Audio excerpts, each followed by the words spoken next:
বিকশিত ভারত রোজগার ও আজীবিকা মিশন গ্রামীণ গ্যারান্টির অধীনে কোচবিহার একটি পঞ্চ সম্মেলনের আয়োজন করা হয়। প্রদীপ প্রজ্বলনের মধ্যে দিয়ে অনুষ্ঠানের শুভ সূচনা করা হয়। অনুষ্ঠানে উপস্থিত ছিলেন জেলা শাসক, অতিরিক্ত জেলা শাসক, শীতলকুচির বিধায়ক সাবিত্রী বর্মন, বিরাজ বোস সহ প্রশাসনের অন্যান্য আধিকারিক এবং বিশিষ্ট ব্যক্তিবর্গ। সম্মেলনে গ্রামীণ এলাকার কর্মসংস্থান বৃদ্ধি, স্বনির্ভর গোষ্ঠীর উন্নয়ন এবং টেকসই আজীবিকা সুযোগ সম্প্রসারণ নিয়ে বিস্তারিত আলোচনা করা হয়।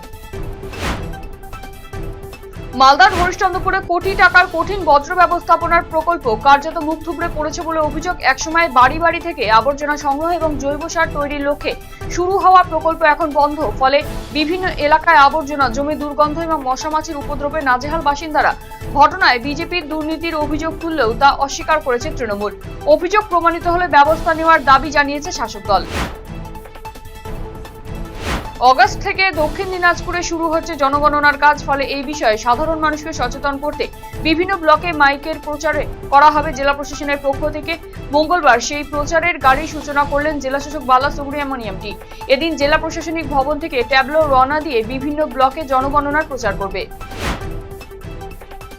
বিভিন্ন দাবিতে আন্দোলনে নামল সিটু, কৃষক সভা, ক্ষেতমজুর ইউনিয়ন এবং বস্তি ফেডারেশনের যৌথ সমন্বয় কমিটি।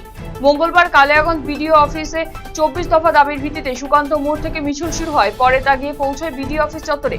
সারা ভারত কৃষক সভার জেলা সম্পাদক সুরজিৎ কর্মকার, সিপিআইএম নেতা গোপেশ্বর বর্মন সহ অন্যান্যরা উপস্থিত ছিলেন এদিনের কর্মসূচিতে।